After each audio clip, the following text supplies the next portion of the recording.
ಆಕಾಶವಾಣಿ ವಾರ್ತೆಗಳು ಓದುತ್ತಿರುವವರು ಪೂಜಾ ಪ್ರಸಾದ್. ಮುಖ್ಯಾಂಶಗಳು: ದೇಶದ ಮೊದಲ ಖಾಸಗಿ ನಿರ್ಮಿತ ರಾಕೆಟ್ ವಿಕ್ರಮ್-1 ಯಶಸ್ವಿ ಉಡಾವಣೆ, ಪ್ರಧಾನಿ ಸೇರಿ ಗಣ್ಯರಿಂದ ಅಭಿನಂದನೆ. 72ನೇ ರಾಷ್ಟ್ರೀಯ ಚಲನಚಿತ್ರ ಪ್ರಶಸ್ತಿ ಪ್ರಕಟ, ಉತ್ತಮ ಪೋಷಕ ನಟಿ ಪ್ರಶಸ್ತಿಗೆ ಕನ್ನಡದ ರೂಪಶ್ರೀ ವರ್ಕಾಡಿ, ಅತ್ಯುನ್ನತ ಬಾಲನಟ ಪ್ರಶಸ್ತಿಗೆ ಅತೀಶ್ ಶೆಟ್ಟಿ ಭಾಜನ. ಸುಸ್ಥಿರ ಆರೋಗ್ಯವಂತ ಸಮಾಜವೇ ಬಲಿಷ್ಠ ರಾಷ್ಟ್ರದ ಅಡಿಪಾಯ, ರಕ್ಷಣಾ ಸಚಿವ ರಾಜನಾಥ್ ಸಿಂಗ್ ಅಭಿಮತ. ಹಾಗೂ ರಷ್ಯಾ ಮೇಲೆ ಉಕ್ರೇನ್ ದಾಳಿ, 7 ಜನರು ಸಾವು, 51 ಮಂದಿಗೆ ಗಾಯ. ಈಗ ವಾರ್ತೆಗಳ ವಿವರ. ಭಾರತದ ಮೊದಲ ಖಾಸಗಿ ನಿರ್ಮಿತ ರಾಕೆಟ್ ವಿಕ್ರಮ್-1 ಇಂದು ಇಸ್ರೋದ ಶ್ರೀಹರಿಕೋಟಾದ ಸತೀಶ್ ಧವನ್ ಬಾಹ್ಯಾಕಾಶ ಕೇಂದ್ರದಿಂದ ಯಶಸ್ವಿಯಾಗಿ ಉಡಾವಣೆಗೊಂಡಿದೆ.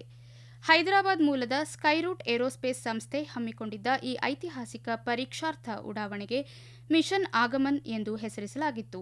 ಮಧ್ಯಾಹ್ನ 12:05ಕ್ಕೆ ಉಡಾವಣೆಗೊಂಡ ಈ ರಾಕೆಟ್ ದೇಶ ಹಾಗೂ ವಿದೇಶಗಳ ವಿವಿಧ ತಂತ್ರಜ್ಞಾನ ಪ್ರಾತ್ಯಕ್ಷಿಕ ಪೇಲೋಡ್ಗಳೊಂದಿಗೆ ಮತ್ತು ಪ್ರಧಾನಿ ನರೇಂದ್ರ ಮೋದಿ ಸಂದೇಶ ಇರುವ ಪೋಸ್ಟ್ ಕಾರ್ಡ್ ಅನ್ನು ಹೊತ್ತೊಯ್ದಿದೆ. ತಾಂತ್ರಿಕ ಕಾರಣಗಳಿಂದಾಗಿ ನಿಗದಿತ ಸಮಯಕ್ಕಿಂತ 35 ನಿಮಿಷ ತಡವಾಗಿ ಉಡಾವಣೆಗೊಂಡಿತು. ಭಾರತದ ಬಾಹ್ಯಾಕಾಶ ಕಾರ್ಯಕ್ರಮದ ಪಿತಾಮಹ ವಿಕ್ರಮ್ ಸಾರಾಭಾಯ್ ಅವರ ಸ್ಮರಣಾರ್ಥ ಹೆಸರಿಸಲಾದ ಈ ರಾಕೆಟ್ ಅನ್ನು ಸಂಪೂರ್ಣ ಕಾರ್ಬನ್ ಕಂಪೋಸಿಟ್ ರಚನೆಯಿಂದ ನಿರ್ಮಿಸಲಾಗಿದೆ. ಇದು ದೇಶೀಯವಾಗಿ ಅಭಿವೃದ್ಧಿಪಡಿಸಲಾದ 3D ಪ್ರಿಂಟೆಡ್ ಇಂಜಿನ್ಗಳು ಮತ್ತು ಘನ ಇಂಧನ ರಾಕೆಟ್ ಬೂಸ್ಟರ್ಗಳನ್ನು ಒಳಗೊಂಡಿದೆ. ಈ ರಾಕೆಟ್ ಸ್ಪೇಸ್ ಕಾಸ್ಮೋಸರ್ವ್, ಡಿಕ್ಯೂಬ್ಡ್ ಮತ್ತು ಸ್ಕೈರೂಟ್ನ ಸ್ಕೋಪ್ ಸಂಸ್ಥೆಗಳ ಪೇಲೋಡ್ಗಳ ಜೊತೆಗೆ ಕಾಸ್ಮಿಕ್ ಬ್ಲೂಮ್ ಎಂಬ ಕಲಾಕೃತಿಯನ್ನು ಬಾಹ್ಯಾಕಾಶಕ್ಕೆ ಕೊಂಡೊಯ್ದಿದೆ. ಈ ಸಾಧನೆಗೆ ಪ್ರಧಾನಿ ನರೇಂದ್ರ ಮೋದಿ ಸೇರಿದಂತೆ ಅನೇಕ ಗಣ್ಯರು ವಿಜ್ಞಾನಿಗಳಿಗೆ ಅಭಿನಂದನೆ ಸಲ್ಲಿಸಿದ್ದಾರೆ.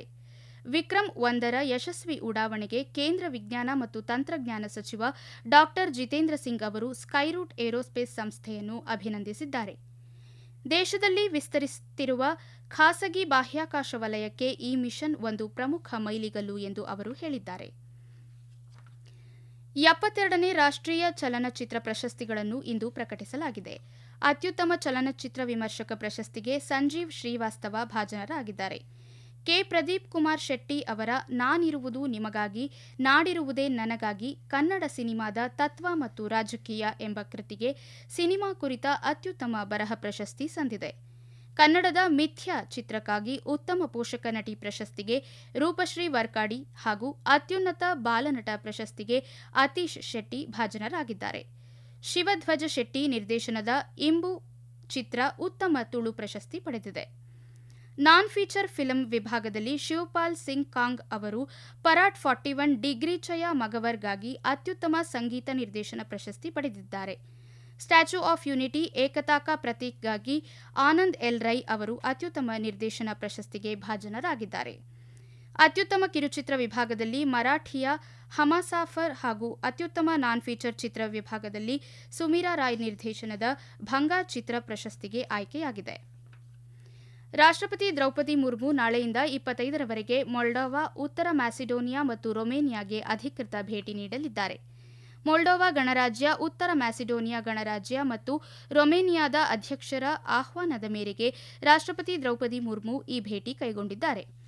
ಇದು ಮೊಲ್ಡೋವಾ ಗಣರಾಜ್ಯ ಮತ್ತು ಉತ್ತರ ಮ್ಯಾಸಿಡೋನಿಯಾಗೆ ಭಾರತದ ರಾಷ್ಟ್ರಪತಿ ಅವರ ಮೊದಲ ದ್ವಿಪಕ್ಷೀಯ ಭೇಟಿಯಾಗಿದೆ. ಅಲ್ಲದೆ ರೊಮೇನಿಯಾಗೆ 3 ದಶಕಗಳಲ್ಲಿ ಭಾರತದ ರಾಷ್ಟ್ರಪತಿ ಅವರ ಮೊದಲ ಭೇಟಿಯಾಗಲಿದೆ. ಸುಸ್ಥಿರ ಮತ್ತು ಆರೋಗ್ಯವಂತ ಸಮಾಜವೇ ಬಲಿಷ್ಠ ರಾಷ್ಟ್ರದ ಅಡಿಪಾಯ ಎಂದು ರಕ್ಷಣಾ ಸಚಿವ ರಾಜನಾಥ್ ಸಿಂಗ್ ಅಭಿಪ್ರಾಯಪಟ್ಟಿದ್ದಾರೆ. ನವದೆಹಲಿಯಲ್ಲಿಂದು ಭಾರತೀಯ ವೈದ್ಯಕೀಯ ಸಂಘ ಐಎಂಎ ಆಯೋಜಿಸಿದ್ದ ಪ್ರಶಸ್ತಿ ಪ್ರದಾನ ಸಮಾರಂಭ ಉದ್ದೇಶಿಸಿ ಮಾತನಾಡಿದ ಅವರು, ವೈದ್ಯಕೀಯ ವೃತ್ತಿಪರರು ಕೇವಲ ಆರೋಗ್ಯ ಸೇವೆಗಳನ್ನು ನೀಡುವುದಲ್ಲದೆ ದೇಶದ ಅಭಿವೃದ್ಧಿಯ ಪಯಣವನ್ನು ಬಲಪಡಿಸುತ್ತಿದ್ದಾರೆ ಎಂದರು. ವೈದ್ಯರು ತಮ್ಮ ಸಮರ್ಪಣೆ ಮತ್ತು ಸೇವೆಯ ಮೂಲಕ ರಾಷ್ಟ್ರ ನಿರ್ಮಾಣದಲ್ಲಿ ಮಹತ್ವದ ಪಾತ್ರ ವಹಿಸುತ್ತಿದ್ದಾರೆ. ವೈದ್ಯರನ್ನು ಗೌರವಿಸುವುದು ಎಂದರೆ ರಾಷ್ಟ್ರ ಸೇವೆ ಹಾಗೂ ರಾಷ್ಟ್ರ ನಿರ್ಮಾಣದ ಮನೋಭಾವವನ್ನು ಗೌರವಿಸಿದಂತೆಯೇ ಎಂದು ಸಚಿವ ರಾಜನಾಥ್ ಸಿಂಗ್ ಹೇಳಿದರು. ಈ ವಾರ್ತೆಗಳನ್ನು ಆಕಾಶವಾಣಿಯಿಂದ ಕೇಳುತ್ತಿದ್ದೀರಿ.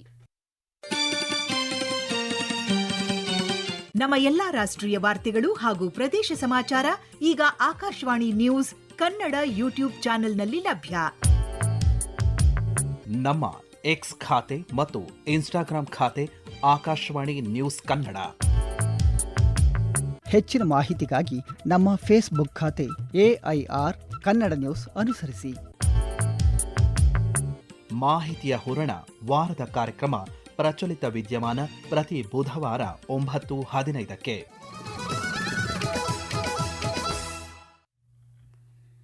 ಕೇಂದ್ರ ರೈಲ್ವೆ ಸಚಿವ ಅಶ್ವಿನಿ ವೈಷ್ಣವ್ ಅವರು ಇಂದು ವರ್ಚುವಲ್ ಮೂಲಕ ಉತ್ತರಾಖಂಡದ ರಾಮನಗರ ಡೆಹ್ರಾಡೂನ್ ಎಕ್ಸ್ಪ್ರೆಸ್ ರೈಲಿಗೆ ಚಾಲನೆ ನೀಡಿದರು. ಇದರೊಂದಿಗೆ ರಾಮನಗರ ಮತ್ತು ಡೆಹ್ರಾಡೂನ್ ನಡುವೆ ಮೊದಲ ಬಾರಿಗೆ ನೇರ ಎಕ್ಸ್ಪ್ರೆಸ್ ರೈಲು ಸೇವೆ ಆರಂಭವಾಗಿದೆ.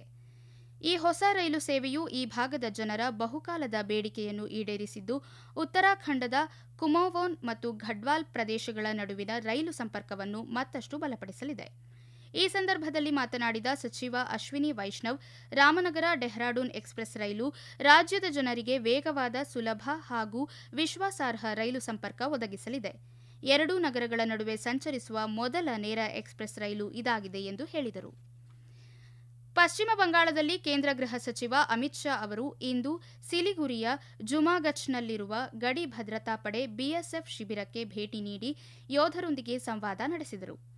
ಗಡಿ ಪ್ರದೇಶಗಳ ಭದ್ರತೆಯನ್ನು ಮತ್ತಷ್ಟು ಬಲಪಡಿಸುವುದು, ಜನನ ಮತ್ತು ಮರಣ ನೋಂದಣಿ ವ್ಯವಸ್ಥೆ ಹಾಗೂ ಕಾನೂನು ಮತ್ತು ಸುವ್ಯವಸ್ಥೆ ಪರಿಸ್ಥಿತಿಯ ಪರಿಶೀಲನೆ ಕುರಿತು ಸಭೆಯಲ್ಲಿ ಚರ್ಚೆ ನಡೆಯಿತು.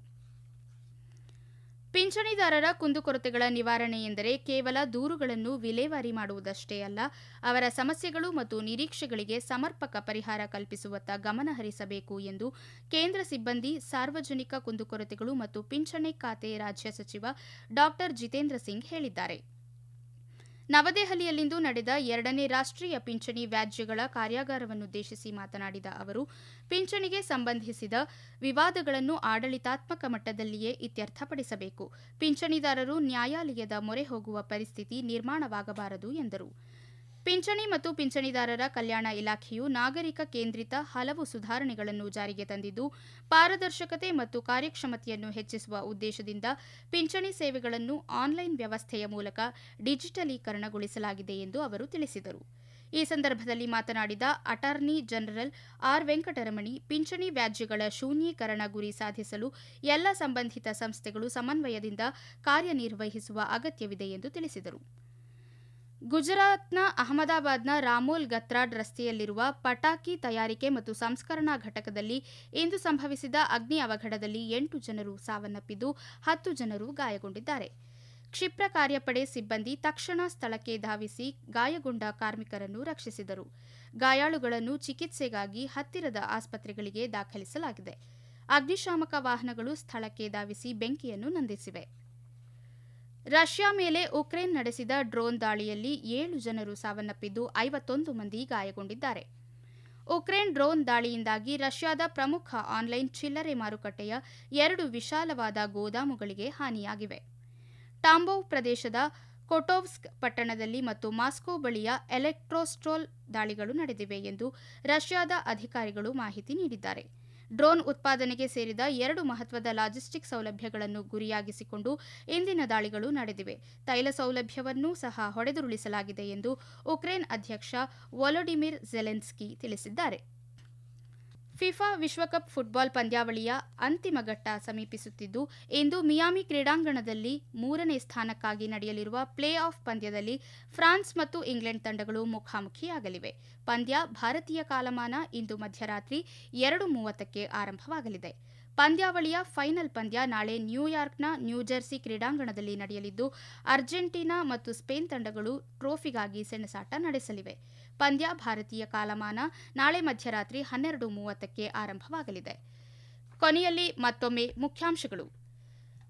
ದೇಶದ ಮೊದಲ ಖಾಸಗಿ ನಿರ್ಮಿತ ರಾಕೆಟ್ ವಿಕ್ರಮ್-1 ಯಶಸ್ವಿ ಉಡಾವಣೆ, ಪ್ರಧಾನಿ ಸೇರಿ ಗಣ್ಯರಿಂದ ಅಭಿನಂದನೆ. 72ನೇ ರಾಷ್ಟ್ರೀಯ ಚಲನಚಿತ್ರ ಪ್ರಶಸ್ತಿ ಪ್ರಕಟ, ಉತ್ತಮ ಪೋಷಕ ನಟಿ ಪ್ರಶಸ್ತಿಗೆ ಕನ್ನಡದ ರೂಪಶ್ರೀ ವರ್ಕಾಡಿ, ಅತ್ಯುನ್ನತ ಬಾಲನಟ ಪ್ರಶಸ್ತಿಗೆ ಅತೀಶ್ ಶೆಟ್ಟಿ ಭಾಜನ. ಸುಸ್ಥಿರ ಆರೋಗ್ಯವಂತ ಸಮಾಜವೇ ಬಲಿಷ್ಠ ರಾಷ್ಟ್ರದ ಅಡಿಪಾಯ, ರಕ್ಷಣಾ ಸಚಿವ ರಾಜನಾಥ್ ಸಿಂಗ್ ಅಭಿಮತ. ಹಾಗೂ ರಷ್ಯಾ ಮೇಲೆ ಉಕ್ರೇನ್ ದಾಳಿ, 7 ಜನರು ಸಾವು, 51 ಮಂದಿಗೆ ಗಾಯ. ಇಲ್ಲಿಗೆ ವಾರ್ತಾ ಪ್ರಸಾರ ಮುಕ್ತಾಯವಾಯಿತು. ನಮ್ಮ ಮುಂದಿನ ವಾರ್ತಾ ಪ್ರಸಾರ ನಾಳೆ ಬೆಳಗ್ಗೆ 7:05 ನಿಮಿಷಕ್ಕೆ.